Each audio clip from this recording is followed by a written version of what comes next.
Ο Ηλίας, παιδιά, ο Ηλίας μου ήρθε έτσι πέρυσι, σε αυτό εδώ πέρα το στάδιο, ένα πλήρες στάδιο 6, από τη Νέα Υόρκη. Έφερε όμως μαζί από τη Νέα Υόρκη μια καταπληκτική δότρια, πολύ ωραία, πολύ πυκνή, καλή τρίχα, και πήγαμε σε μια συνεδρία 2 ημερών, γεμίσαμε 3.500 τριχοθυλάκια τις 2 πρώτες ζώνες. Έλα να δείξουμε πέρα λοιπόν που είμαστε. Και εδώ είναι το αποτέλεσμά του.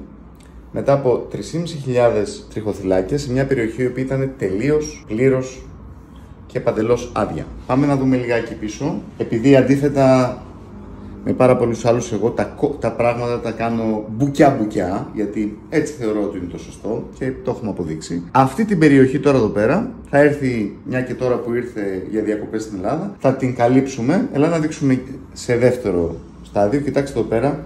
Δεν φαίνεται απολύτως τίποτα, μια ωραία τρίχα, μια πυκνή δότρια. Η τρίχα κανονική, όχι ιδιαίτερα χοντρή τρίχα, κανονική τρίχα. Για πες μου λίγο πριν τα βρέξουμε, αν δεν έχεις πρόβλημα, ποια είναι η εμπειρία σου τώρα. Το περίμενες αυτό το αποτέλεσμα που έχεις τελικά? Να πω την αλήθεια, ήμουν αντιστακτικός. Πριν από χρόνια είχα προσπαθήσει να το κάνω στο εξωτερικό, αλλά με είχαν απογοητεύσει. Μου λέγανε. Γιατί τότε εκείνα τα χρόνια δεν είχε βγει αυτή η μέθοδος που κάνουμε τώρα. Καλά, δεν ήταν.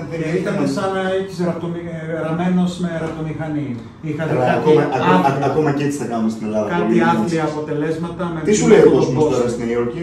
Δεν με γνωρίζουν, πρώτον. Δεύτερον, δεν γνωρίζω τον εαυτό μου.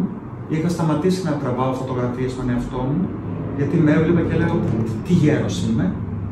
Και πλέον έχω ξαναρχίσει και ξαναβγάζω selfies φωτογραφίες. Πολύ ωραίο αυτό. Πολύ. Ευτυχώς με εσάς το αποτέλεσμα ήταν εκπληκτικό. Όταν τους λες να κάνεις μεταμόσχευση, το πιστεύουν, έρχονται, σε κοιτάνε κοντά και λένε ρε φίλε, what?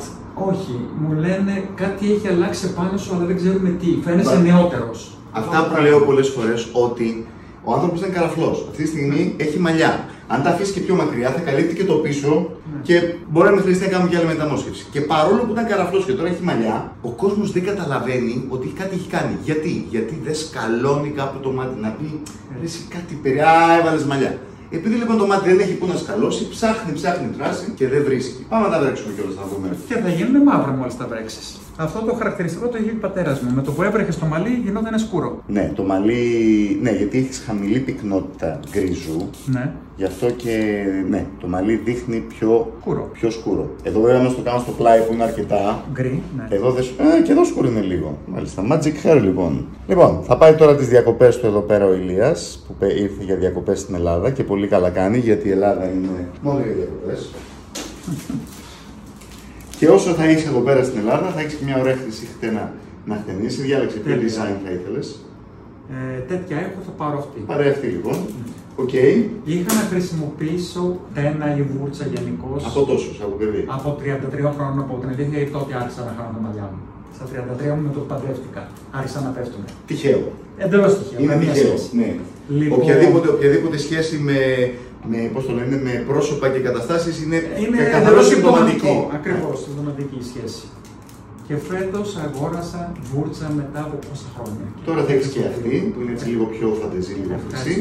Λοιπόν, σε περιμένω μόλις μετά τις διακοπές έρθεις και κάνουμε και το υπόλοιπο. Τέλεια. Χάρηκα πολύ. Εγώ χάρηκα και ευχαριστώ για όλα. Θέλεις να βλέπεις κάθε εβδομάδα καινούρια βίντεο με περιστατικά πριν μετά ασθενών μεταμόσχευση μαλλιών? Γράψου στο κανάλι μου.